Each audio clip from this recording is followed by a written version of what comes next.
Você sabia que o Brasil é um dos maiores consumidores de perfume do mundo?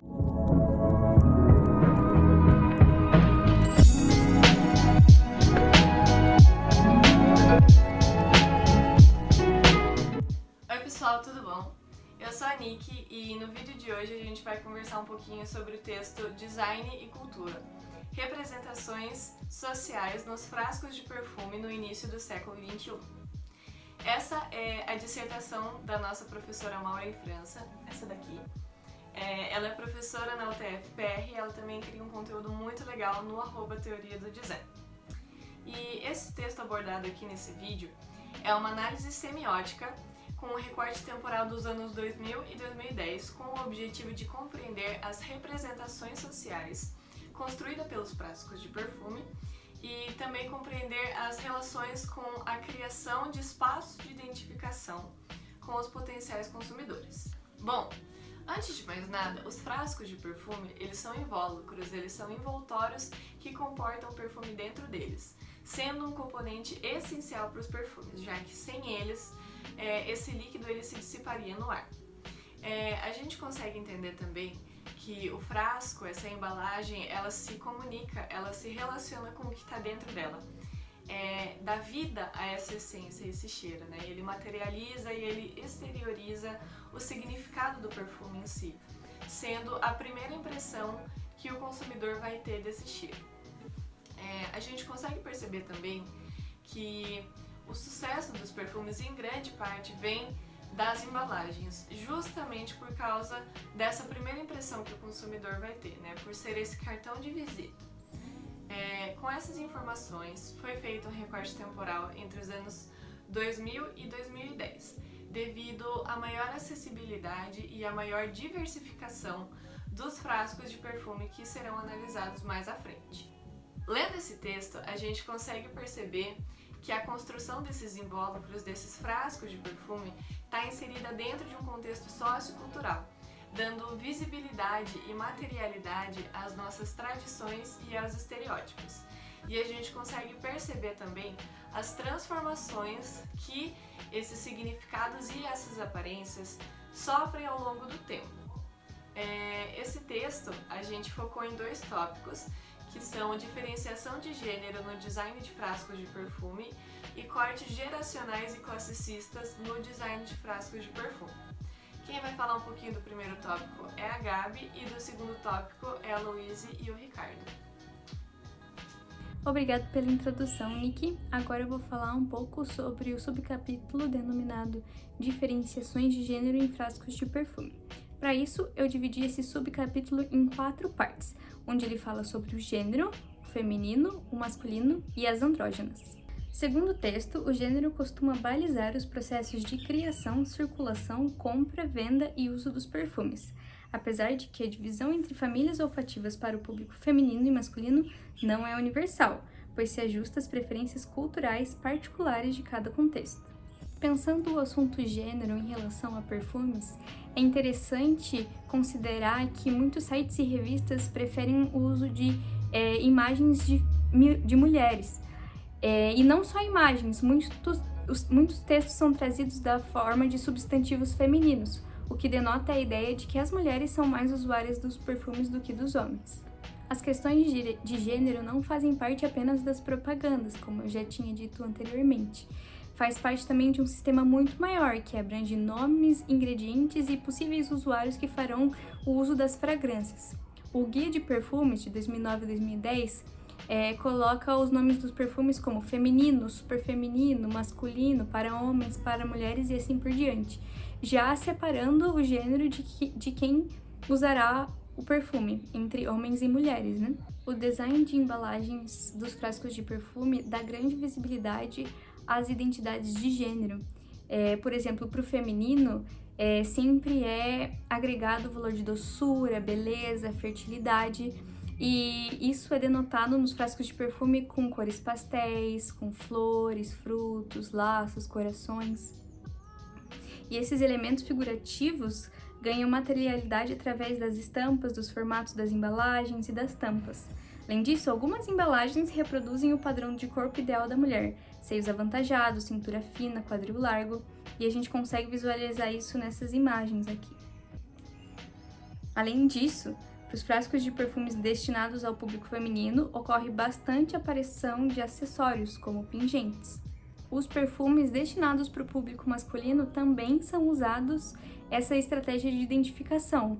O visual desses frascos de perfume geralmente tem mais sobriedade. E temos força, virilidade, poder e razão são comumente atribuídos aos homens. A masculinização das embalagens tem sido projetada, em muitos casos, a partir da estratégia da máquina como objeto de conferir uma aparência funcional e objetiva, através de formas retilíneas e geométricas, cores neutras e escuras, além de superfícies discretas, como vemos nessa embalagem aqui. Esses exemplos anteriores da ideologia de gênero, tanto feminina como masculina, parecem evidenciar uma feminilidade, uma masculinidade convencional. Também tem uma questão de oposição.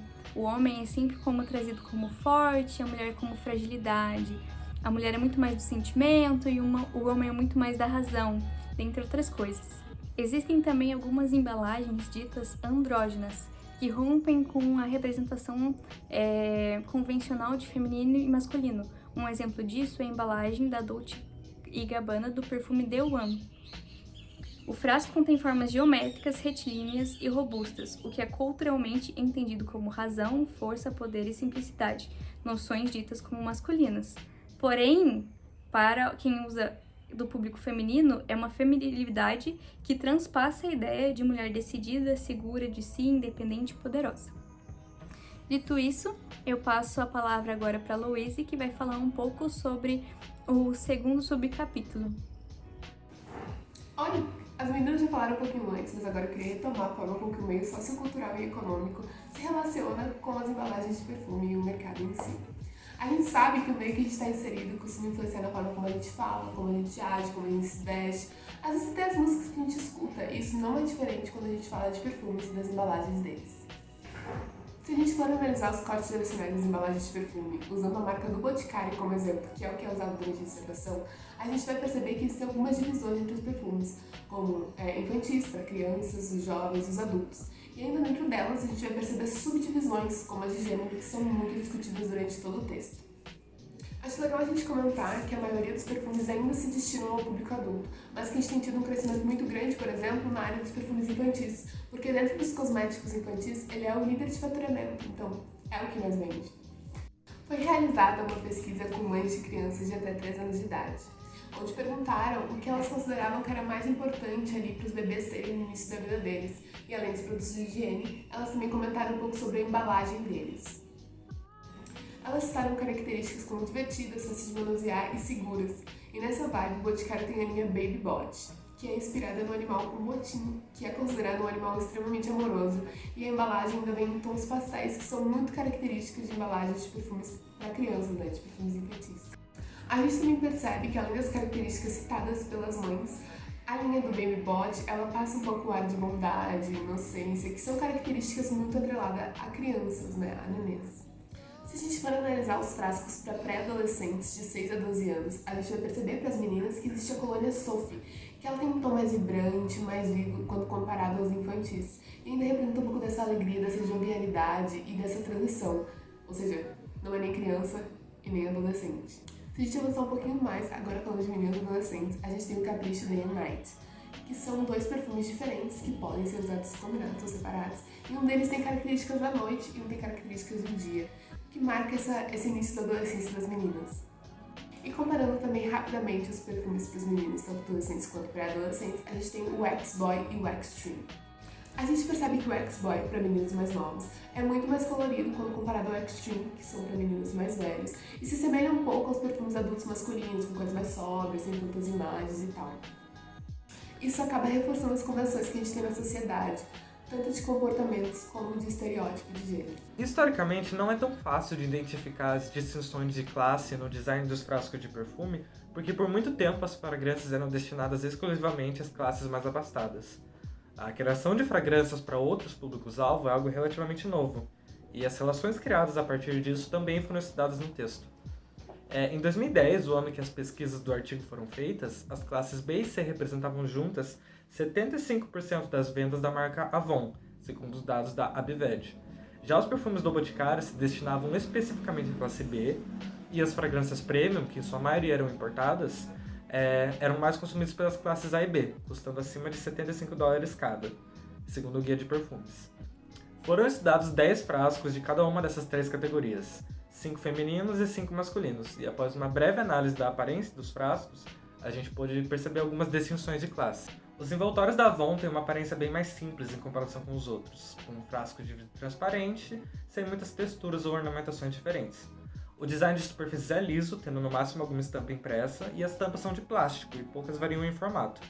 Existem exceções, como a tampa do frasco do Riesling Bloom, por exemplo, mas no geral os frascos parecem bem comuns, podendo até ser pré-fabricados, possivelmente, por fábricas como a Wethon, no Brasil. Já os perfumes do Boticário, eles são destinados à classe média, então seus frascos são feitos com um pouquinho mais de detalhe. O vidro passa a ter relevo, como no Portinari, e materiais diferentes são usados, como o metal no Zaad e nas tampas do Barolo. Eles têm formatos diferentes, como o Coffee e o Lily Essence, e também são agregados outros elementos, como o borrifador em bomba do Lily Essence e a flor no Glamour Secret. Os frascos dos perfumes internacionais, eles já são mais inovadores que os anteriores. O Bulgari, por exemplo, ele não apresenta tampa, inovando por ser uma peça só. As embalagens do Tresor e do The Beach apresentam outros adereços, como cordas e tules, e a embalagem do Moschino tem um sleeve de metal, igual a garrafa do The Boss, também é recoberta em metal. As tampas desses frascos foram desenhadas especificamente para as embalagens, não parecendo ser de um catálogo pronto, igual dos exemplos anteriores. Falando em marca, ela se tornou algo de grande peso na nossa relação com o consumo, servindo como um indicador de classe. Isso se reflete quando os frascos da Avon nem contam com o nome da marca Avon, é apenas o nome da fragrância e o de quem assinou que vem no frasco, já que esses nomes podem acabar trazendo mais requinte do que o da própria marca, que já está atrelada a um poder aquisitivo mais baixo. Essa estratégia parece ser uma tentativa de obscurecer as distinções de classe. Mas nos frascos prêmios, a gente vê o fenômeno contrário acontecendo. Como eles sempre trazem inovação e prestígio na sua fabricação, acaba sendo conveniente para eles ter essas qualidades atreladas ao nome da marca. Então você já vai ver o nome da marca no frasco do perfume, porque é mais conveniente. Esses frascos premium têm exercido vanguarda nas embalagens de perfume, inovando em materiais, acabamentos e colorações, e acabam servindo como inspiração para a produção de outros envoltórios. Eles servem como vitrine do que é desejável se ter num produto de perfumaria. Então acabam surgindo muitas cópias, versões paralelas e referências indiretas também desses produtos mais renomados. No final do capítulo, conclui-se que o crescimento do consumo de perfumes pode estar muito associado com a vontade do público-alvo de se encaixar em determinadas normas sociais, como se esse consumo reforçasse masculinidades, feminilidades, etarismos e relações de classe. Por exemplo, eu lembro de eu com 11 anos querer muito ter um Carpe Diem do Boticário, para ser jovem e conceitual, mas a minha mãe achou melhor comprar um X-Boy, que fazia muito mais sentido com as convenções sociais que envolvem um pré-adolescente de 11 anos. Por mais que não tenha sido o meu caso, as transgressões de público-alvo existem e são esperadas pelas marcas. Então é um novo leque de combinações que pode ser criado quando se troca o público-alvo de um produto.